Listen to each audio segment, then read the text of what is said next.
அனைவருக்கும் வணக்கம். Currency and balance of payment பற்றி தான் இந்த கிளாஸ் இல்லாமல் பார்க்க போகிறோம். கரன்சி பற்றி முதல்ல பார்த்துருவோம். கரன்சினா என்ன? நம்ம பயன்படுத்தக்கூடிய ரூபாயை தான் நம்ம கரன்சின்னு சொல்லுவோம். நம்ம நாட்டில் அது ருப்பி அப்படின்னு சொல்லுவோம். சரிங்களா? இது ரூபாயோடைய சிம்பிளுங்க. நேஷனல் லெவலில் நம்மளுடைய சிம்பிள் அப்படிங்கிறது, தமிழ்நாடுடைய சிம்பிள் அப்படிங்கிறது வேறு. சரி, இந்தியாவுடைய இந்த இந்தியன் ருப்பியை யார் இஷ்யூ பண்ணுறாங்க, ரெகுலேட் பண்ணுறாங்க? ரிசர்வ் பேங்க் ஆஃப் இந்தியா, ஆர்பிஐன்னு சொல்லுவாங்க. ஆர்பிஐ ஆக்ட் 1934 வந்து இந்த ஆக்ட் பேஸ் பண்ணி தான் ரிசர்வ் பேங்க் ஆஃப் இந்தியா வந்து ரெகுலேட் பண்ணுறாங்க, இஷ்யூ பண்ணுறாங்க. இது வந்து managed floating exchange rate system அப்படிங்கிற ஒரு சிஸ்டம்ங்க. இது என்னன்றதை நம்ம அடுத்தடுத்த கிளாஸில் பார்ப்போம். இப்போதைக்கு இது managed floating exchange rate system, இதுதான் வந்து ஆர்பிஐ வந்து ஃபாலோ பண்ணுது, இந்தியா வந்து ஃபாலோ பண்ணுது அப்படிங்கிறது நம்ம தெரிஞ்சுக்கிறோம். சரி, இதுக்கான சட்டங்கள் என்ன அப்படின்னு பார்க்கும்போது ஆர்பிஐ 1934 நம்மளுடைய பார்த்தது.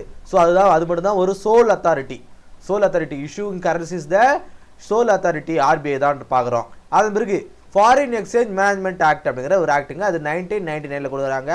ஃபெமா ஆக்ட்டுங்க. இது எதுக்காக? Regulate forex market and capital flow. Foreign ரிசர்வ்லாம் இருக்குது இல்லையா, ஃபாரின் ரிசர்வ் மார்க்கெட் இருக்குது இல்லையா, அதன் பிறகு கேபிட்டல் வெளிநாட்டிலிருந்து பணமானது இந்தியாவுக்குள்ளே வரும்போது இதெல்லாம் ரெகுலேட் பண்ணுறதுக்காக ஃபாரின் எக்ஸ்சேஞ்ச் மேனேஜ்மெண்ட் ஆக்ட்னு ஒரு ஆக்ட்டுங்க இது. ஸோ இந்த ஆக்ட் வந்து 1999 வந்து கொண்டு வராங்க. அதன் பிறகு மினிமம் ரிசர்வ் சிஸ்டம் அப்படிங்கிற ஒரு சிஸ்டம்ங்க. இது எதுக்காக? ஒரு ஆர்பிஐ இருந்தாலும் ஒரு மினிமம் அமௌண்ட் வந்து ரிசர்வ் பண்ணி வைக்கணும் அப்படின்னு சொல்கிறாங்க. அதன் காரணமாக கிட்டத்தட்ட ஒரு 200 கோடி வந்து ஆர்பிஐயில் எப்போவுமே வந்து ரிசர்வ் மணியாக இருக்கும். அதில் 115 கோடி வந்து தங்கமாகவும் 85 கோடி வந்து ஒரு ஃபாரின் செக்யூரிட்டியாக இருக்கும், ஃபாரின் கரன்சியாக இருக்குன்றாங்க. சரிங்களா? ஸோ இது வந்து இந்த ஆர்பிஐக்கான ஒரு லீகல் ஒர்க்குங்க, லீகல் ஆக்ட்டுங்க. நம்மளுடைய பார்த்துருப்போம், எதுவாக இருந்தாலும் நம்ம நாட்டுகளில் அதை சட்டமாக்கணும்னு சொல்லுவாங்க. இப்போ இந்த பஞ்சாயத்து ஆகட்டும், இந்த பஞ்சாயத்து ராஜெலாம் சொல்லியிருப்போம் இல்லையா, அந்த பஞ்சாயத்து ராஜெலாம் வந்து முன்னாடி இருந்தே இருக்கும், இருந்தாலும் அது வந்து ஒரு சட்டப்பூர்வமான ஒரு அங்கீகாரம் கொடு அப்படின்றாங்க. அது பிறகு போராடி தான் 1992 கொண்டு வந்திருப்பாங்க. அதே போல் இப்போ மினிமம் சப்போர்ட் ப்ரைஸ்ன்னு சொல்லிட்டு இல்லையா, விவசாயிகளுக்கு இந்த நெல்லாகட்டும் கோதுமையாகட்டும் இதில் வந்து ஒரு மினிமம் சப்போர்ட் ப்ரைஸ் வந்து கொடுப்பாங்க. இது வந்து சட்டமாக்குங்கன்னு சொல்லிட்டு இப்போ விவசாயிகள் கேட்டிருக்காங்க, ரொம்ப நாளாக கேட்டிருக்காங்க. ஸோ இது வந்து நீங்கள் சட்டமாக்குனீங்கன்னா இன்கேஸ் அது ஏதாவது குளறுபடிகள் வந்துச்சுன்னா நாம் கோர்ட்டில் போய் நம்மளுடைய வாய்ஸ் வந்து ரைஸ் பண்ண முடியும். ஸோ இதனால தான் இந்த சட்டங்களை கொண்டு வராங்க. So legal frame work. அதன் பிறகு கரன்சி டிப்ரிசியேஷன் அண்டு அப்ரிசியேஷன். டிப்ரிசியேஷன்னா என்ன? ஒரு பொருளுடைய விலையானது குறைஞ்சிட்டே வருது. அப்ரிசியேஷன்னா என்ன? ஒரு பொருளுடைய விலையானது அதிகமாகிட்டே வருது. இப்போ வண்டி வாங்குகிறோம், இன்னைக்கு காலையில் வண்டி வாங்குகிறோம், மறுநாள் காலையில் அந்த வண்டி போய் விற்கிறோம் அப்படின்னா அந்த 1 லட்ச ரூபா பைக் அப்படின்னா ஒரு 80,000 தான் வாங்கிக்குவாங்க. அது அதுங்க 80,000 கொடுத்தா கொடுக்காட்டி போங்கன்னு போயிட்டே இருப்பாங்க. ஆனால் தங்கம் அப்படி கிடையாது. தங்கத்துக்கு நம்ம எப்போ எடுத்து போய் கொடுத்தாலும் அதோட மதிப்பு கூட்டிகிட்டே தான் இருக்கும். வருஷங்கள் ஆக ஆக தங்கத்தோடைய மதிப்பு இன்க்ரீஸ் ஆகும். ஆனால் பொருட்களுடைய மதிப்பு, வண்டி காரோ இதெல்லாம் வந்து போக போக டிப்ரிசியேஷன் இருக்கும். ஸோ அது மாதிரி கரன்சிக்கும் வந்து டிப்ரிசியேஷன் அண்ட் அப்ரிசியேஷன் இருக்குங்க. ஸோ எப்போ வந்து டிப்ரிசியேஷன் ஆகும்? ஒரு பணத்துடைய மதிப்பானது எப்போ குறையும்? when INR value falls against USD எப்போ யூஎஸ்டி டாலரை பொறுத்து ரூபாயோட மதிப்பு வந்து குறையுங்க. அப்ரிசியேஷன்னா என்ன பாருங்கள், அதோடைய மதிப்பானது இன்க்ரீஸ் ஆகும். இது குறித்து நம்ம தனியாக ஒரு கிளாஸ் எடுத்திருக்கோம், ஏன் ரூபாயோட மதிப்பு வந்து குறையுது அப்படின்னு சொல்லிட்டு. அது ரொம்ப லென்த்தான கிளாஸுங்க, நீங்கள் அதை பார்க்காதவங்க அதை பாருங்கள். இங்கேயும் சொல்ல ஆரம்பித்தோம்னா ரொம்ப லென்த்தாக போயிட்டுருக்கோம். ஸோ இங்கே மட்டும் பார்ப்போம், ரூபாயோட மதிப்பானது டாலரை பொறுத்து ஏறும் இறங்கும் அப்படிங்கிறது நம்ம பார்க்குறோம். சரிங்களா? இது எதனால் அதிகமாகும்? ரூபாயோட மதிப்பு, ரூபாயோட டிமாண்டு குறையிறதுனால, நம்ம காசுடைய டிமாண்டு குறையிறதுனால நம்ம ரூபாயோட மதிப்பும் வந்து குறையுதுங்க. அதாவது சிம்பிள் விஷயங்க, ஒருத்தருடைய தேவை எங்கே அதிகமாகுதோ அங்கே டிமாண்ட் அதிகமாகும். தேவை இல்லாத போது அவனுடைய வேல்யூ வந்து குறையுங்க. ஒரு பொருளோட தேவை இருக்கும்போது அதோட வேல்யூ அதிகமாகும், தேவையில்லாத போது வேல்யூ குறையும், அவ்வளோதான். சரிங்களா? அடுத்தது ஃபேக்டர்ஸ் அஃபெக்டிங் கரன்சி வேல்யூ. ஒரு கரன்சியோட வேல்யூ எப்பெல்லாம் வந்து அஃபெக்ட் ஆகும்? நம்ம மேலே பார்த்தலையா ஏன் இது குறையுது ஏறுதுன்னு சொல்லிட்டு. ஸோ இதெல்லாம் குறையிறதுக்கான காரணங்கள் என்னென்ன அப்படின்னு பார்க்குறாங்க. இன்ஃப்ளேஷன் ரேட்டுங்க, அதிகப்படியான விலைவாசி உயர்வின் காரணமாக ரூபாயோட மதிப்பு குறையும். ஸோ இன்ஃப்ளேஷன்னா என்ன? Reducing the purchasing power of money தான் வந்து இன்ஃப்ளேஷன் சொல்லுவோம். அதே பிறகு interest rate, higher interest rate attract the foreign investment strengthening the INR. ஏன் அது இன்ட்ரெஸ்ட் ரேட் அதிகமாக இருக்கும்போது வெளிநாடுகளுடைய முதலீடு இங்கே வரும். இப்போ பேங்க்கில் போயிட்டு அதிகப்படியான வட்டி தராங்கன்னு சொல்லும்பொழுது வெளிநாடு நிறைய பேர் வந்து இந்தியாவில் முதலீடு செய்வாங்க, பேங்க்குகளில் ஸ்டாக் மார்க்கெட்டில் இன்வெஸ்ட் பண்ணுவாங்க. ஸோ அதிகமான வட்டி கொடுக்கும்போது நிறைய முதலீடுகள் இந்தியாவுக்குள்ளே வரும். இதனாலையும் கரன்சியோட வேல்யூ வந்து இன்க்ரீஸ் ஆகும். ஸோ பாருங்கள், இது இல்லாமல் டிப்ரிசியேஷன் அப்ரிசியேஷன் ரெண்டுத்தையும் ஒன்று தான் பார்க்குறோம். ஸோ இது வந்து டிப்ரிசியேஷன் பற்றி பார்க்குறோம், இது வந்து அப்ரிசியேஷன் பற்றி பார்க்குறோம். அது மாதிரி ஃபாரெக்ஸ் ரிசர்வ், அதிகப்படியான நம்மகிட்ட ஃபாரின் ரிசர்வ் இருக்கும்பொழுது இன்வெஸ்டர் என்ன பண்ணுவாங்க, நம்பிக்கையோட இந்தியாவில் வந்து இன்வெஸ்ட் பண்ணுவாங்க. நான் பார்த்துருப்போம், அதிகப்படியான இந்த ஃபாரின் ரிசர்வ் வந்து யார் வச்சுருக்காங்க, சைனா வச்சுருக்காங்க. ஏன்னா அவங்க உலகம் ஃபுல்லாக அவங்க மேனுஃபேக்சரிங் பண்ணி எக்ஸ்போர்ட் பண்ணி அதிகப்படியான ரிசர்வ் வந்து அங்கே வச்சுருக்கிறாங்க. அதான் எந்த கம்பெனியாக இருந்தாலும் சைனாவுக்கு போகணும், அங்கே போக முடியாது, அவங்களே நிறைய மேனுஃபேக்சர் பண்ணுறாங்கன்னு வச்சுங்களேன். ஸோ அதிகப்படியான இந்த ஃபாரின் கரன்சியை வந்து சைனா தான் வச்சுட்டு இருக்காங்க. அதன் பிறகு ட்ரேட் பேலன்ஸ் என்னென்னு பார்க்கும்போது ஹை ட்ரேட் டெபிசிட் வீக்கெண்ட்ஸ் த ஐஎன்ஆர். அதாவது நாம் ஒரு பொருள் கொடுக்குறோம், நாம் ஒரு பொருள் வாங்குகிறோம். இப்படி கொடுக்கல் வாங்கும்போது நாம் குறைவாக கொடுத்துட்டு அதிகமாக வாங்குகிறோம் இல்லையா, இதுக்கு பேர் தான் வந்து டெபிசிட்னு சொல்லுவாங்க. இந்த டெபிசிட் ஆனது அதிகமாக இருக்கும்போது அதுவும் ரூபாயோட மதிப்பை குறையும். இப்போ நம்ம ரஷ்யாவிட்டேருந்து பெட்ரோல் க்ரூட் ஆயில் வாங்குறோம் இல்லையா, அப்படி வாங்கும்போது நம்மளுடைய சொந்த காசுலேயே நம்ம கொடுத்து வாங்குறோம். ஆனால் நம்மளுடைய ரூபாய் மதிப்பு கொடுத்து வாங்குறோம்னா கிடையாது, நாம் வாங்கிக்குவோம், அதுக்கு இப்போ நிகரான ஒரு பொருட்களை அவங்க இம்போர்ட் பண்ணிக்குவாங்க. ஸோ பண்ண மாற்றமாக தான் நம்ம பண்ணிக்குவோம். ஸோ இந்த மாதிரி டெபிசிட் இருக்கும்போதும் ரூபாயோட மதிப்பானது குறையும். அதன் பிறகு குளோபல் எக்கனாமிக் கண்டிஷன், உலகம் முழுக்க இருக்கக்கூடிய இந்த பொருளாதார நிலையை சார்ந்தும் வந்து ரூபாயோட மதிப்பு வந்து குறையும் அப்படின்றாங்க. US fed rate hikes impact INR value. இப்போ ரீசெண்டாக வந்து நம்மளுடைய ஃபினான்ஸ் மினிஸ்டர் கிட்ட கேட்கும்போது என்ன சொன்னாங்க, ரூபாயோட மதிப்பு ஏங்க ரொம்ப குறைஞ்சிட்டே இருக்குன்னு சொல்லும்போது அவங்க என்ன சொன்னாங்க, ரூபாயோட மதிப்பு குறையிலைங்க, அமெரிக்காவோட டாலருடைய மதிப்பானது இன்க்ரீஸ் ஆகிட்டே இருக்குது அப்படின்னு மாதிரி சொன்னாங்க. அது மாதிரி சொல்லுவாங்க, நம்ம கேட்டுக்கணும் சரிங்களா. ஸோ இந்த மாதிரி சொல்லும்பொழுது இதனாலேயும் ரூபாயோட மதிப்பு குறையலாம் சரிங்களா. இப்போ கரன்சினா என்னன்னு பார்த்துட்டோம்.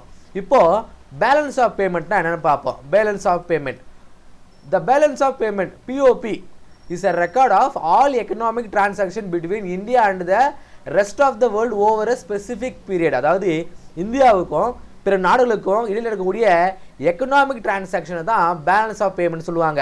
இது சிம்பிளுங்க, ஒன்றும் இல்லைங்க. நாம் ஒருத்தவங்களுக்கு கடன் கொடுக்குறோம், நிறைய பேரிட கடன் கொடுப்போங்க, கடன் வாங்குவோம். இப்படி கடன் கொடுத்து கடன் வாங்கும்போது பேலன்ஸ் ஒரு அமௌண்ட் நிற்கும் இல்லையா, அது டெபிசிட்டாக இருக்குதா சர்ப்ளஸாக இருக்குதா, இதுதாங்க வித்தியாசம். அதுதான் இந்த பேலன்ஸ் ஆஃப் பேமெண்ட். நாம் எவ்வளோ கொடுக்க வேண்டியது இருக்குது, இல்லை நம்மளுக்கு எவ்வளோ வரவு வந்திருக்குது, இதுதான் வந்து பேலன்ஸ் ஆஃப் பேமெண்ட்னு சொல்லுவாங்க. இது என்னென்னலாம் இருக்கும்னு பார்க்கும்போது 2 விஷயங்கள் இருக்குங்க இந்த பேலன்ஸ் ஆஃப் பேமெண்ட்டில். அந்த பேலன்ஸ் ஆஃப் பேமெண்ட்டில் 2 விஷயங்கள் இந்த காம்போனன்ட்ஸில் இந்த பேலன்ஸ் ஆஃப் பேமெண்ட் காம்போனன்ட்ஸில் மொத்தம் 2 விஷயங்கள் இருக்கும். ஒன்று கரண்ட் அக்கௌண்ட் அண்ட் வந்து கேபிட்டல் அக்கௌண்ட்டுன்னு 2 இருக்குங்க சரிங்களா. அந்த கரண்ட் அக்கௌண்ட்டில் எதுலாம் வந்து ரெக்கார்ட் ஆகும், ட்ரேட் இன் குட்ஸ் அண்ட் சர்வீஸை ட்ரேட் பண்ணுவோம் இல்லையா, அது இதில் ஆகும். அது ரெமிட்டன்ஸ்னால் என்ன, இப்போ அமெரிக்காவில் போய் நம்ம சொந்தக்காரர் ஒருத்தர் வேலை செய்யணும்னு வச்சுக்கலாம், அங்கேருந்து ஒரு அமௌண்ட் வரும் பாருங்க, வீட்டுக்கு அனுப்புவாங்க பாருங்க, அதுதான் வந்து ரெமிட்டன்ஸ்னு சொல்லுவாங்க. ஸோ அந்த ரெமிட்டன்ஸ், அது பிறகு இன்கம் ஃப்ரம் அப்ராட்லேருந்து ஏதோ ஒரு இன்கம் நம்மளுக்கு வருது அப்படின்னா இது வேறு விஷயங்க. நிறைய விஷயங்கள்னாலும் அப்ராட்லேருந்து நம்மளுக்கு அமௌண்ட்டாக வரும். ஸோ இது வந்து ரெமிட்டன்ஸ் வேறு, இன்கம் ஃப்ரம் அப்ராட் வேறு. ஏதோ ஒரு கம்பெனி வந்து இங்கே தொழில் தொடங்கலாம், இல்லை இங்கேருந்து கம்பெனியானது அங்கே தொழில் தொடங்கலாம். இப்படி பல விதங்களில் ஒரு அப்ராட்லேருந்து இங்கே வரக்கூடிய காசு, இதுதான் வந்து கரண்ட் அக்கௌண்ட் சொல்லுவாங்க. ஸோ பாருங்கள், ட்ரேட் சர்ப்ளஸ்னால் என்ன, இம்போர்ட்டை விட எக்ஸ்போர்ட் அதிகமாக இருந்துச்சு அப்படின்னா அது எக்கனாமிக்கு ரொம்ப நல்லதுங்க, எக்கனாமிக்கே ரொம்ப நல்லது. ட்ரேட் டெபிசிட்னா என்ன, எக்ஸ்போர்ட்டை விட இம்போர்ட் அதிகமாக இருந்துச்சுன்னா அது ரூபாயோட மதிப்பு ரொம்ப ஆபத்தானது. ஏன்னா அப்போ தான் வந்து அந்த டெபிசிட் வரும், கடன் வாங்கிட்டே இருக்குது ரொம்ப நல்ல விஷயங்களா. ஸோ இதான் சொல்கிறாங்க, ஒரு நாட்டில் இம்போர்ட்டை விட எக்ஸ்போர்ட் அதிகமாக இருக்கும். சைனாலாம் பாருங்கள், இம்போர்ட் விட அங்கே எக்ஸ்போர்ட் தான் ரொம்ப அதிகம். ஸோ அதனால தான் அது ஒரு எக்கனாமியானது எல்லா நாடுகளுக்கும் சவால் விடக்கூடியதாக இருக்குது. ஸோ இதில் பார்க்கும்போது includes the services, remittance, investment income, இதெல்லாம் வந்து இதில் அந்த அளவுக்கு கணக்கு வருமானா கணக்கு வராது தான். ஏன்னா யார் எவ்வளோ அனுப்புகிறாங்கன்றத சரியாக வந்து கணக்கு வச்சுக்க முடியாதுன்றாங்க இந்த கரண்ட் அக்கௌண்ட்டில். அதன் பிறகு கேபிட்டல் அக்கௌண்ட், இந்த கேபிட்டல் அக்கௌண்ட் என்னென்ன இருக்கும், ஃபாரின் இன்வெஸ்ட்மெண்ட் இருக்கும், எக்ஸ்டர்னல் பாரோயிங்ஸ் இருக்கும், பேங்கிங் ஃப்ளோஸ் இருக்கும். ஃபாரின் இன்வெஸ்ட்மெண்ட்னா வெளிநாடுலேருந்து யாரோ ஒருத்தங்க வந்து இங்கே இன்வெஸ்ட் பண்ணுறாங்கன்னா அது பிறகு எக்ஸ்டர்னல் பாரோயிங், நம்ம வெளிநாடுலேருந்து கடன் வாங்குறது, பேங்கிங் ஃப்ளோஸ், ஒரு பேங்க்லேருந்து ஒரு பேங்க்கு உள்ள எல்லக்கூடிய அந்த ஃப்ளோஸு, இதெல்லாம் வந்து கேபிட்டல் அக்கௌண்ட்டில் வந்து இருக்குங்க. உலகம் ஃபுல்லாக இருக்கும். இப்போ HDFC பேங்க்லாம் வந்து உலகம் முழுக்க இருக்குது. ஸோ இந்த மாதிரியான பேங்க்கோடைய அந்த ஃப்ளோஸும் வந்து இதில் தான் இருக்குன்னு சொல்கிறாங்க. ஸோ ஃபாரின் டைரக்ட் இன்வெஸ்ட்மெண்ட், ஒரு கம்பெனியானது இந்தியாவில் வந்து தொழில் தொடங்குது அப்படின்னா, இல்லை ஏதோ ஒரு தொழில் வந்து முதலீடு செய்யுது அப்படின்னா, இதெல்லாம் வந்து ஃபாரின் டைரக்ட் இன்வெஸ்ட்மெண்ட். அது பிறகு ஃபாரின் போர்ட்ஃபோலியோ இன்வெஸ்ட்மெண்ட், ஒரு ஸ்டாக் மார்க்கெட்டில் ஒரு ஃபாரினர் வந்து இன்வெஸ்ட் பண்ணுறாரு, அதுவும் வந்து கேபிட்டல் அக்கௌண்ட்டில் வரும். எக்ஸ்டர்னல் கமர்ஷியல் பாரோயிங், நாம் வந்து ஒரு இந்திய கம்பெனி வந்து அப்ராட்லேருந்து ஏதோ ஒரு ஃபண்டு வந்து ரைஸ் பண்ணுது அப்படின்னா அது எக்ஸ்டர்னல் கமர்ஷியல் பாரோயிங்னு சொல்லுவாங்க. ஸோ பாருங்கள், கரண்ட் அக்கௌண்ட்னா என்ன, கேபிட்டல் அக்கௌண்ட்னா என்ன, இந்த பேலன்ஸ் ஆஃப் பேமெண்ட்டை 2ஆக பிரிக்கலாம். ஒன்று கரண்ட் அக்கௌண்ட்டு, ஒன்று வந்து கேபிட்டல் அக்கௌண்ட்டு. ஸோ இதில் என்னென்னலாம் இருக்கும், கரண்ட் அக்கௌண்ட்டில் என்னென்ன இருக்கும் சரியா, goods and services, remittance, income from abroad, இதெல்லாம் வந்து current account. Foreign direct investment, FPI, ECB, இதெல்லாம் வந்து கேபிட்டல் அக்கௌண்ட்டுங்க. அடுத்து பிஓபி சர்ப்ளஸ்னா என்ன, டெபிசிட்னா என்ன, முன்னாடியே சொன்னது தாங்க, இது அகைன் வந்துட்டே தான் இருக்குது. சர்ப்ளஸ்னா என்ன, நிறைய கேபிட்டல் ஃப்ளோ வந்து அவுட் ஃப்ளோ விட அதிகமாக இருந்துச்சு அப்படின்னா அது வந்து நல்ல ஒரு எக்கனாமிக்கு சான்றாக இருக்கும். நிறைய ஃபாரின் இன்வெஸ்ட்மெண்ட்லாம் அங்கே நிறைய வரும். டெபிசிட் இருந்துச்சுன்னா என்ன பண்ணோம், அவுட்ஃப்ளோவை விட இன்ஃப்ளோவை விட அவுட்ஃப்ளோ அதிகமாக இருக்கும். இன்ஃப்ளோன்னா என்ன, நம்ம நாட்டுக்குள்ளே பணம் வருது. அவுட்ஃப்ளோன்னா என்ன, நம்ம நாட்டிலேருந்து பணம் வெளியே போகுது. இதுதான் வந்து இன்ஃப்ளோ அண்ட் அவுட்ஃப்ளோன்னு சொல்லுவாங்க சரிங்களா. So India's foreign exchange reserve and BOP management, இந்த ஃபாரின் எக்ஸ்சேஞ்சையும் அதன் பிறகு பிஓபியும் வந்து யார் வந்து மேனேஜ் பண்ணுறான்னு பார்க்கும்போது ஆர்பிஐ தாங்க. ஆர்பிஐ தான் ரூபாயுடைய அந்த மதிப்பை வந்து ஸ்டெபிலைஸ் பண்ணுது, ட்ரேட் பேலன்ஸையும் வந்து அதுதான் வந்து சப்போர்ட் பண்ணுது. இந்த ஃபாரின் ரிசர்வ் கம்போசிஷனில் ஃபாரின் அமௌண்ட்டு நம்ம பார்த்துருப்போம், ஒரு 200 கோடி வந்து ரிசர்வ் பேங்க்கில் வந்து சேமிப்பாக வச்சுருப்பாங்க இல்லையா. ஸோ இதில் என்னென்னலாம் இருக்கும்னு பார்க்கும்போது ஃபாரின் கரன்சியாக இருக்கும், எல்லா உள்ள கரன்சி இருக்கும், டாலராக இருக்கும், யூரோவாக இருக்கும், எண்ணாக இருக்கும், பவுண்டாக இருக்கும். அதுக்கு கோல்டாக வந்து ரிசர்வ் பண்ணி வைப்பாங்க. ஸ்பெஷல் டிராயிங் ரைட்ஸாக இருக்கும். ஐஎம்எஃப் இன்டர்நேஷ்னல் மானிட்டரி ஃபண்டில் வந்து ஒரு அசட்டாக இருக்கும், நம்ம வேணுன்றது நம்ம கடன் வாங்கிக்கலாம். ரிசர்வ் பொசிஷன் இன் ஐஎம்எஃப், நமக்குன்னு ஒரு அமௌண்ட்டும் வந்து ரிசர்வ் பண்ணி வச்சுக்குவாங்க, நீ வேணா வந்து எடுத்துக்கலாம் அப்படிங்கிற மாதிரி சரிங்களா. ஒரு பிஓபி டெபிசிட்டை மெஷர் பண்ணுறதுக்கான அந்த செயல்படுத்துறதுக்கான மெஷர்ஸ்னா என்ன, அதில் இருக்கக்கூடிய அந்த டெபிசிட்டை சரி செய்வதற்கான நடவடிக்கைகள் என்னென்ன அப்படின்னு பார்க்கும்போது என்கரேஜிங் த எக்ஸ்போர்ட், இது தாங்க, ஒன்றுமே இல்லைங்க. நம்ம ரூபாயோட மதிப்பை நம்ம இன்க்ரீஸ் பண்ணால் என்ன, நிறைய எக்ஸ்போர்ட் பண்ணணும். Encouraging the export, promoting IT, pharmaceuticals, manufacturing, இப்படி நிறைய கம்பெனி வெளிநாடுகளுக்கு போயிட்டு நிறைய கம்பெனிகளை இங்கே நமக்கு இந்தியாவுக்கு கொண்டு வரணும். இப்போ ரீசெண்டாக நம்மளுடைய முதலமைச்சர் கூட நிறைய அமெரிக்காவுக்குலாம் போயிட்டு நிறைய கம்பெனியை கொண்டு வந்தார். இந்தியா தமிழ்நாட்டிலேருந்து தொழில் தொடங்குங்க, நான் உங்களுக்கு போதுமான சலுகைகளை கொடுக்குறோம் அப்படிங்கிற மாதிரி சொல்லியிருந்தாங்க. அது பிறகு ரெஸ்ட்ரிக்ஷனை நன் எசென்ஷியல் இம்போர்ட், தேவையில்லாத பொருட்களை எக்ஸ்போர்ட் பண்ணுறது மூலமாக இம்போர்ட் பண்ணுறது மூலமாக அது நமக்கு தேவையில்லாத தலைவலி தான். ஸோ அதெல்லாம் வந்து ரெஸ்ட்ரிக்ட் பண்ணுவாங்க. ஸோ பாருங்கள், raising the import duties on luxury goods. இப்போ ரீசெண்டாக நடந்து நம்மளோட பட்ஜெட்டில் என்ன பண்ணாங்க, அமெரிக்காவிலேருந்து வரக்கூடிய விலை உயர்ந்த மதுபானங்களுக்கு அந்த வரியை வந்து டாரிஃப் வந்து குறைச்சாங்க, நாங்கள் குறைக்கிறோம் அப்படின்னு சொல்லிட்டு. ஆனால் அதுமாதிரி செய்கிறது தேவையில்லாதது, ஏன்னா அதெல்லாம் வந்து லக்ஸரி ஐட்டம். அதுக்கான இம்போர்ட் டியூட்டிஸை வந்து குறைப்பதன் மூலமாக குறைக்கிறது பதிலாக அதிகப்படியான இம்போர்ட் டியூட்டி இன்க்ரீஸ் பண்ணலாம். இப்போ ஹார்லி டேவிட்சன் மாதிரியான பைக்குகள்லாம் வந்து அதுக்கான வரியை வந்து குறைச்சிருக்காங்க. ஸோ இதெல்லாம் வந்து ஒரு குட் எக்கனாமிக்கு எக்ஸாம்பிள் கிடையாது. அதன் பிறகு அட்ராக்டிங் எஃப்டிஐ அண்டு எஃப்இஐ, இந்த foreign direct investment and foreign portfolio investment, அதாவது கம்பெனி தொடங்குறதாகட்டும் இல்லை ஷேர் மார்க்கெட் இன்வெஸ்ட்மெண்ட் ஆகட்டும், இதெல்லாம் வந்து கொண்டு வரும்போது அதோடைய பாலிசி இவங்கெல்லாம் இப்போ நம்மளோட பார்த்துறப்போ 2006-07 அந்த காலகட்டங்கள்லாம் பார்த்திங்கன்னா நிறைய கம்பெனி இந்தியாவில் கிடையாது. ஸ்டீல் பெரும்புத்தூர்லாம் நல்ல கம்பெனி கிடையாது. அந்த டைமில் என்ன பண்ணுறாங்க, நிறைய வெளிநாடுகளை இந்தியாவுக்குள்ளே கொண்டு வர தமிழ்நாடுகளை கொண்டு வந்தாங்க. இந்த ஸ்ரீபெரும்புத்தூரில் நோக்கியா, சாம்சங்னு நிறைய கம்பெனி உருவாச்சு. இப்போ என் ஃப்ரெண்டோட அக்கா வந்து நான் வந்து +2 படிக்கும்போது அவங்க முடிச்சு ஒரு 2 வருஷம் தான் இருக்கும், முடிச்ச உடனே +2 முடிச்ச உடனே சாம்சங் கம்பெனிக்கு போனாங்க. இன்றைக்கி அவங்களுடைய சம்பளம் அப்படிங்கிறது, இன்றைக்கி அவங்களுடைய குவாலிஃபிகேஷனும் +2 தான், ஆனால் அவங்களுடைய சேலரி அப்படிங்கிறது 60,000 இருக்குது. எத்தனை வருஷம்? ஸோ இத்தனை வருஷம், எனக்கு தெரிஞ்சு ஒரு 20 வருஷமாக அந்த கம்பெனியில் அவங்க வேலை செஞ்சுட்டே இருக்காங்க. அதுக்காக அவார்ட்லாம் கூட கொடுத்தாங்க ரீசெண்டாக. ஸோ பாருங்கள், ஒரு +2 படிக்கக்கூடிய ஒரு குவாலிஃபிகேஷன் இருக்கக்கூடியவங்க அந்த டைம் பீரியடில் அந்த வேலைக்கு ஜாயின் பண்ணும்போது இன்றைக்கி அவங்களுடைய ஒருத்த வருமானமானது அந்த ஃபேமிலியே வந்து சந்தோஷமாக இருக்காங்க. ஸோ இதுக்கு என்ன காரணம், நிறைய ஃபாரின் டைரக்ட் இன்வெஸ்ட்மெண்ட்டை நாம் இந்தியாவுக்குள்ளே கொண்டு வந்தது தான். அவங்களுக்காக கொண்டு வரும்போது என்ன பண்ணோம், அப்போ உங்களுக்கு நல்ல ஞாபகம் இருக்கும், நிறைய இந்த பவர் சப்ளைலாம் நிறைய பிரச்சனை வரும். ஒரு நாளைக்கு 12 மணி நேரம் கரண்ட் கட் பண்ணுவாங்க. எதுக்காக, அந்த கம்பெனிகளுக்கு பவர் சப்ளை கொடுக்கணுன்றதுக்காக. அதுமாரி வேறு கட்சி வந்ததுக்கப்புறம் அதெல்லாம் வந்து கேன்சல் பண்ணி நிறைய கம்பெனியை க்ளோஸ் பண்ணி அனுப்பி விட்டாங்க. அது பிறகு நம்மளுக்கு பெட்டரான நிறைய விஷயம் அதுக்கப்புறம் மேற்கொண்டு வர வச்சான்னு வச்சுங்களேன். ஸோ இதெல்லாம் வந்து இருக்கக்கூடிய அந்த பாலிசியை கொடுப்பாங்க, நீங்கள் நாட்டுக்கு வாங்க, நிறைய லேண்டு தரோம், நிறைய மானியம் தரோம் அப்படின்னு சொல்லிட்டு அவங்கள அட்ராக்ட் பண்ணுவாங்க. Attracting the FDI and FEI. Managing exchange rate இருக்குது இல்லையா, ஆர்பிஐ வந்து இன்டர்வென்ட் பண்ணோம் இந்த வாலெட்டாலேயே கண்ட்ரோல் பண்ணுறதுக்காக. மேலே பார்த்தோம் இல்லையா, இந்த சொல்லியிருப்போம் பாருங்கள், இந்த மேனேஜபிள் ஃப்ளோட்டிங் எக்ஸ்சேஞ்ச் ரேட் சிஸ்டம்னா என்ன, ரூபாயோட மதிப்பு அதோட சந்தைக்கு ஏற்ப பாரு அதுவே வந்து சேஞ்ச் ஆகுது நிர்ணயிக்கிறது வேறு. ஆர்பிஐ இன்டர்வெயின் பண்ணி உள்ளே வந்து அதோடைய மதிப்பை வந்து சரி செய்யும்.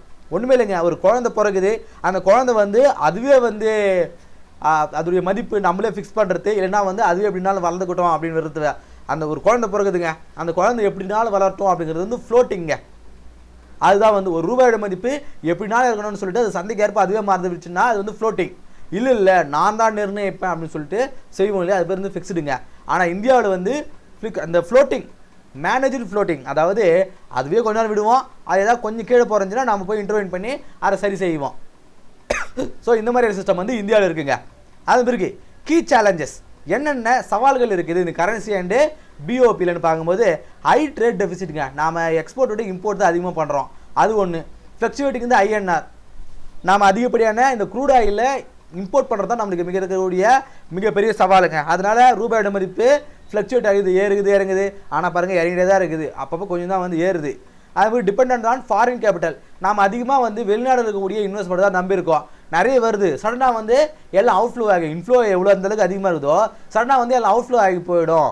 ஸோ இதெல்லாம் இருக்கக்கூடிய சேலஞ்சஸுங்க. சரிங்களா? இப்போது ப்ராக்டிஸ் கொஸ்டின்ங்க. Consider the following statements regarding India's balance of payment. Balance of payment குறித்து கீழே கூடிய ஸ்டேட்மெண்ட் இதெல்லாம் சரி.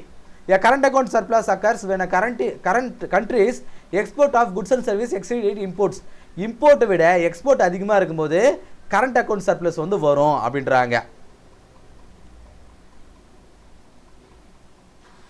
இம்போர்ட்டை விட எக்ஸ்போர்ட் பாருங்கள், கரண்ட் அக்கௌண்ட் சர்ப்ளஸ் அப்படிங்கிறது இம்போர்ட்டை விட எக்ஸ்போர்ட் அதிகமாக இருக்கும்போது வருன்றாங்க. சர்ப்ளஸ்னா என்ன, தேவையை விட அதிகமாக இருக்கும்போது. இம்போர்ட்டை விட எக்ஸ்போர்ட் அதிகமாக இருந்துச்சுன்னா கரண்ட் அக்கௌண்ட் சர்ப்ளஸ் வரும். இது சரியா? அது பிறகு foreign direct investment is recorded under the current account BP. Current account of பிஓபியில் ஃபாரின் டைரக்ட் இன்வெஸ்ட்மெண்ட் வருமா? நல்லா யோசிச்சு சொல்லுங்கள். கரண்ட் அக்கௌண்ட் ஆஃப் பிஓபியில் ஃபாரின் டைரக்ட் இன்வெஸ்ட்மெண்ட் வருமா? அது கீழே தான் இது வருமா? அது பிறகு a high trade deficit can lead to currency depreciation. அதிகப்படியான ட்ரேட் டெபிசிட் இருக்கும்போது கரன்சி பணத்துடைய மதிப்பானது குறையுமா? இந்த ஸ்டேட்மெண்ட் சரியா?